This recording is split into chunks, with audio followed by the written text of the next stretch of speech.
आज आपका परिचय कराते हैं सुमित्रा से। सुमित्रा का हाल ही में संस्कृत डिपार्टमेंट में जो एग्जाम हुई थी, जिसमें केवल 34 पोस्ट थी, उनमें इनका सिलेक्शन हुआ है। और ये बहुत ही प्रेरणादायक है कि इन्होंने मतलब इतनी अच्छी तैयारी करके सिलेक्शन पाया, क्योंकि इतनी कम सीटों में हम सिलेक्शन कैसे लें। तो ये आपके लिए बहुत प्रेरित करने वाला इंटरव्यू है, इसलिए आप पूरा देखें। तो सुमित्रा, कहाँ से हो तुम बेसिक रूप से? मैं सर नूनिया गोठड़ा से हूँ। वैसे मेरा जन्म और एजुकेशन सारी हरियाणा से है। हरियाणा से? हाँ, हरियाणा से है। हरियाणा से हूँ। हाँ, पर मेरा ससुराल यहाँ पे राजस्थान में है। राजस्थान में ससुराल है। और नूनिया गोठड़ा जो झुंझुनू जिले में? हाँ, झुंझुनू जिले में चिड़ावा। तो आपको ये कोचिंग किसने बताई, यहाँ कोचिंग करने के लिए इतनी दूर से आप कैसे आई? सर मेरी भाभी हैं, जो मेरी कजिन ब्रदर है, उनकी वाइफ है, और वो फर्स्ट ग्रेड है, और उन्होंने आपसे ऑफलाइन कोचिंग की थी और उनका 2018 में फर्स्ट ग्रेड में हुआ। 2018 में उनका हो गया था। क्या नाम है? फर्स्ट ग्रेड में सुनीता। सुनीता नाम है। हाँ। बेड़ा की डाणी। हाँ, मुझे भी याद आया। हाँ, तो उनका फर्स्ट ग्रेड में हुआ तो उन्होंने आपको भेजा? हाँ, उन्होंने बताया कि मैंने पूछा कि मैं भाई नजदीक में अच्छी कोचिंग, मैं घर से अप डाउन भी कर सकूं और अच्छी कोचिंग भी मिल सके, तो उन्होंने बताया कि घनश्याम सर हिंदी की अच्छी देते हैं, बहुत अच्छी तैयारी करवाते हैं। तो और मेरे को रीस्टार्ट करना था, तो मैंने फिर पता किया आपके बारे में, तो पता चला कि आप आधार में पढ़ाते हो। आधार में? हाँ, तब मैंने आधार क्लासेस को ज्वाइन किया था। पूरी ऑफलाइन कोचिंग की? हाँ, मैंने पूरी ऑफलाइन कोचिंग की। दोनों पेपरों की है? दोनों पेपरों की कोचिंग की। हाँ, मैंने फर्स्ट पेपर की तो बाद में स्टार्ट की थी, कम टाइम में की, और सेकंड पेपर की थोड़ी ज्यादा। सेकंड पेपर की ज्यादा? हाँ, सब्जेक्ट की, क्योंकि उसमें मेरे को डीपली पढ़ना था। तो डीपली पढ़ना था। अभी हमारे जो स्टूडेंट्स हैं, वो ये एस्पायरेंट्स हैं, प्रतियोगी हैं, वो ये जानना चाहेंगे कि आपने कौन सी किताबें यूज की या कौन सी किताबें पढ़ी, क्या पढ़ा आपने। जैसे सबसे पहले आप हिंदी के लिए बता दें कि हिंदी के लिए आपने क्या पढ़ा। सर सब्जेक्ट में मैंने आपके नोट्स के अलावा और हिंदी व्याकरण की जो आपने बुक बताई थी उसके अलावा मैंने कुछ भी नहीं पढ़ा है। उसके अलावा मैंने आपकी टेस्ट सीरीज दोनों ली है। टेस्ट सीरीज दोनों ली? मैंने सेकंड ग्रेड के होते हुए भी फर्स्ट ग्रेड की आपकी टेस्ट सीरीज ले रखी है, और सेकंड ग्रेड की तो मैंने पूरा उसका पीडीएफ भी लिख रखा है। अच्छा, सेकंड ग्रेड वाली तो कौन सी? मैथिली टेस्ट सीरीज मैंने पूरी की हुई है, और मैंने दोबारा भी ले रखी है। मैथिली दोबारा भी ले ली। हाँ, और एक बार मैंने राधिका टेस्ट सीरीज है वो भी पूरी कंप्लीट की थी, क्योंकि आपने वो पहले निकाल दी थी, तो उसमें साहित्य वगैरह वो थोड़ा ही पोर्शन अलग रहता है हमारा। थोड़ा पोर्शन अलग रहता है, मतलब काफी मिलता जुलता है। हाँ, और फिर मैंने सोचा वो भी पत्र वगैरह हैं और हैं जो उसमें जनसंचार है, वो और पेपर में काम आ जाएगा, क्योंकि ये तो था नहीं, सिलेक्शन हो गया है, भी देना ही आगे। हाँ, तो उसके लिए मैंने सोचा अभी से तैयारी कर लेते हैं, क्योंकि क्लास में भी साथ में पढ़ती थी, तो मैंने दोनों ही ले रखे हैं और दोनों को ही अच्छे से। आपको कोचिंग से क्या फायदा हुआ? जैसे आप पहले दिन आई और उसके बाद में कोचिंग से गई, उसके बीच में कोई परिवर्तन आया? हुई कितना? पहले दिन मेरे को ऐसे राजस्थान की लैंग्वेज वगैरह में, आप भी राजस्थान में पढ़ा, थोड़ी दिक्कत हुई थी। हाँ, तो मेरे को 2-3 दिन थोड़ा ऐसा लगा, फिर धीरे धीरे व्याकरण वगैरह सब समझ में आने लगा। फिर मैंने 10 साल बाद रीस्टार्ट किया, तो मेरे को वो दिक्कत भी थी कि मेरे को सिर्फ वही था कि फर्स्ट क्लास से ही है बच्चा, बस इतना है, पढ़ना आता है मुझे, बाकी तो मुझे सब कुछ भूल गई थी मैं गृहस्थी में। तो दोबारा से स्टार्ट किया, तो मेरे को काफी टाइम लगा एक बार समझने में, फिर धीरे धीरे समझ में आने लगा। नहीं तो स्टार्टिंग में मेरे को संधि भी समझ में नहीं आ रही थी, मैं भूल चुकी थी।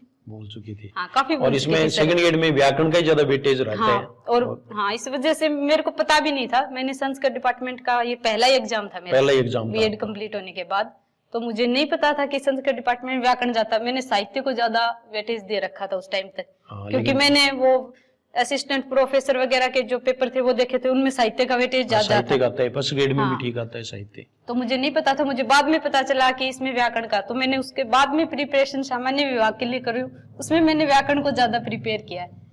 तो आपने गृहस्थी में रह करके, क्योंकि आपके 2 बच्चे भी हैं, आपने पहले मुझे बताया था। मेरे 2 बच्चे। तो आपने ये तैयारी के लिए टाइम कैसे निकाला?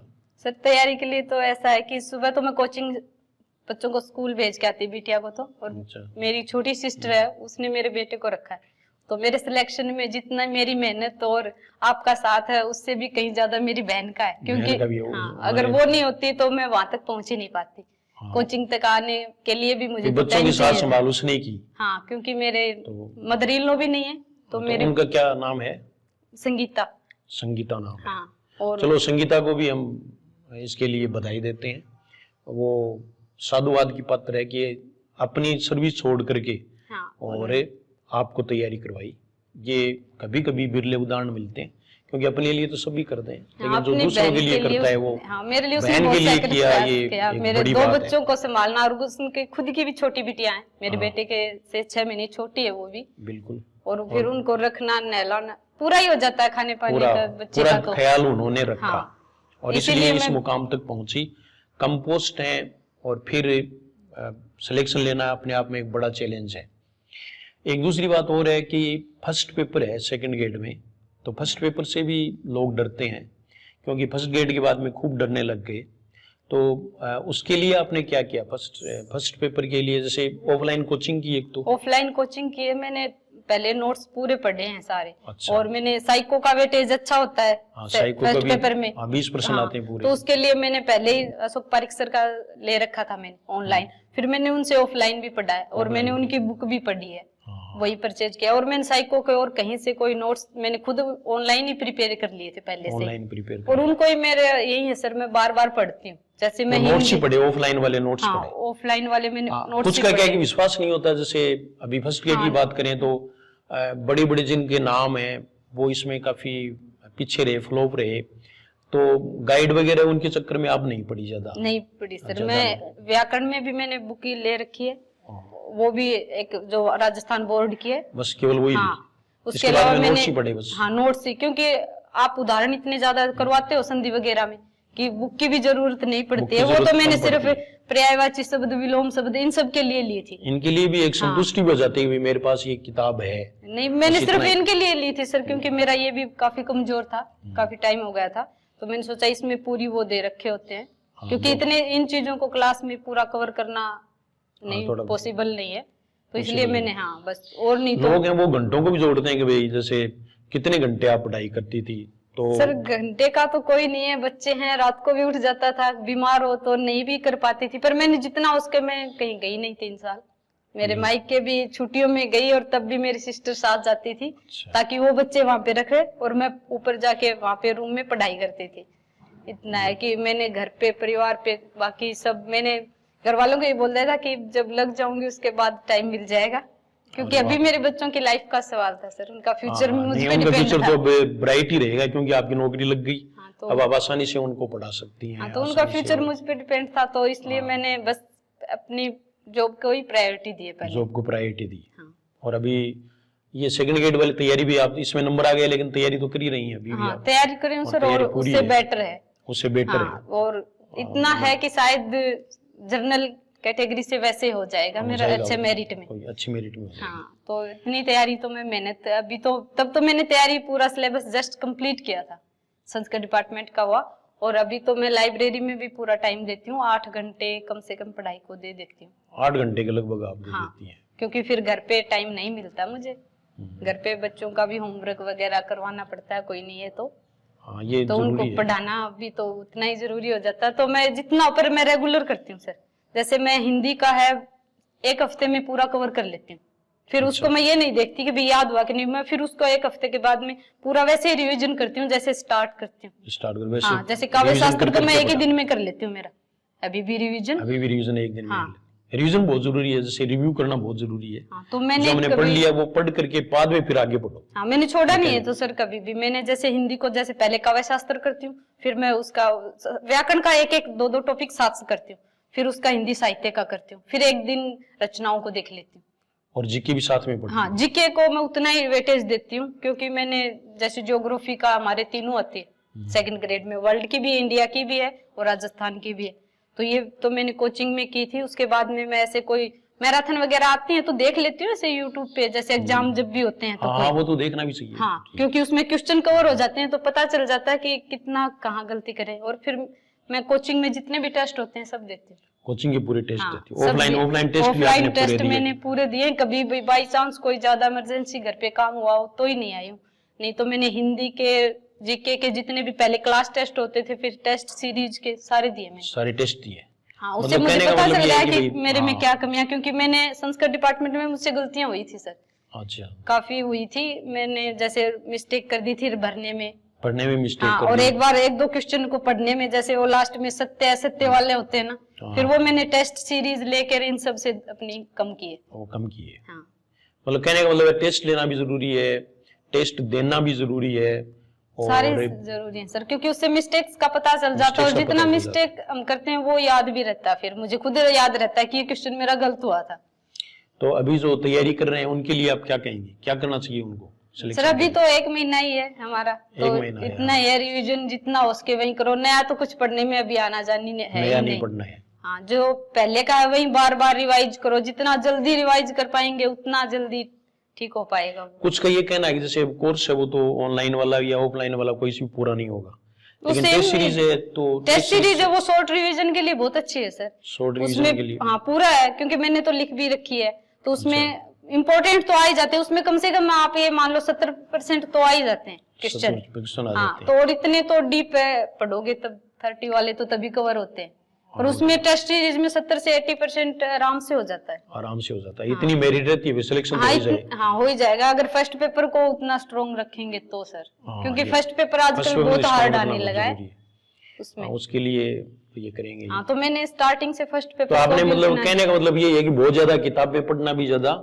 नहीं सर, मैंने एक्स्ट्रा कुछ भी नहीं एक्स्ट्रा नहीं, बार बार आप ये पढ़ें। जो है मैंने तो बस इतना ही था कि 80 में सिलेक्शन होता तो वो 80% ही पढ़ लेते हैं। हाँ, तो वो बार बार वही पढ़े। हाँ, मैंने वही रिवाइज किया, मैंने कोई बुक कोई गाइड कुछ नहीं ले रखा है, कुछ नहीं ले रखी है। गाइड से बचे मतलब कहने का मतलब। हाँ, क्योंकि उनमें तो बहुत ज्यादा डिटेल है। बहुत डिटेल है, इतना पढ़ नहीं पाते हैं, फिर वो काफी प्रेशर हो जाता है परीक्षा में, उसको रिवाइज नहीं कर पाते। ये मैं भी इनको बार बार कहता हूँ कि आप जो है वो एक ही चीज है वो बार बार पढ़ें और ये विश्वास करें, निष्ठा रखें, श्रद्धा बनाए रखें।